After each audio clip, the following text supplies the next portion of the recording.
السلام علیکم ورحمۃ اللہ وبرکاتہ۔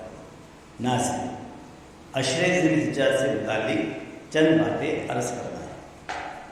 حضور صلی اللہ علیہ وسلم کا ارشاد ہے، اللہ تبارک و تعالیٰ کو جس قدر نیک عمل ان 10 دنوں میں یعنی ذی الحجہ کے ابتدا کے 10 دنوں میں محبوب ہیں، کسی اور دن میں اللہ کو اس قدر نیک عمل محبوب نہیں۔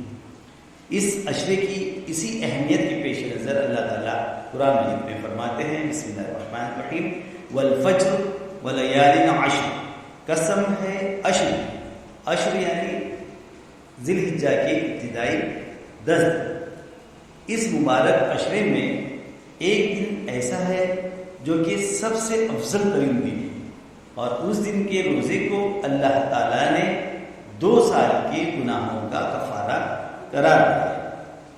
اب سوچنا یہ ہے کہ ہمیں اس عشرے میں کیا کرنا ہے، کون سے وہ نیک عمل ہیں جن کو کرنے سے ہم بھی اللہ کے محبوب بن جائیں۔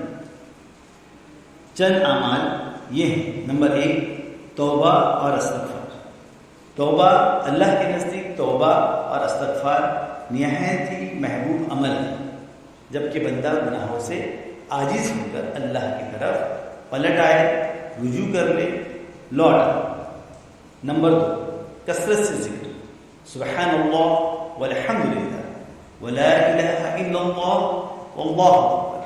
اسی طرح تکبیرات، اللہ اکبر اللہ اکبر اللہ اکبر، لا الہ الا اللہ اللہ اکبر وللہ الحمد۔ نمبر 3، بیت اللہ کا حج کرنا، اگر اللہ توفیق اسے دے۔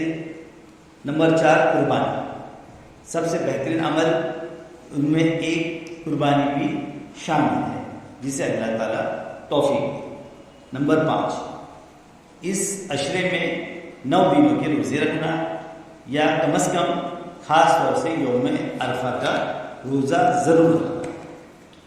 نمبر 6، صدقات اور خیرات، جو کچھ بھی ہو سکے، جتنا بھی ہو سکے صدقات اور خیرات ضرور کیجیے۔ نمبر 7، قرآن شریف کی تلاوت، روزانہ کے معمول کے علاوہ اس ذی الحجہ کے عشرے کی اہمیت کے پیش نظر کچھ قرآن کے پڑھنے کو اور بڑھا دیجیے، کم از کم معنی اور مطلب اور تدبر اور غور و فکر پر بھی ہمیں دھیان دینا چاہیے۔ نمبر 8، نمازوں کا اہتمام، جماعت کے ساتھ نماز، اس کے علاوہ نفلی نمازوں کا بھی اہتمام خاص طور پر کرنا بہت ضروری ہے۔ اللہ تعالیٰ سے دعا ہے کہ اللہ اس عشرے کو ہم سب کے لیے مبارک کرے اور ہمیں اس کی قدر کرنے کی توفیق عطا فرمائے، اور ہمیں عمل کرنے کی بھی توفیق عطا فرمائے۔ والسلام علیکم ورحمۃ اللہ وبرکاتہ۔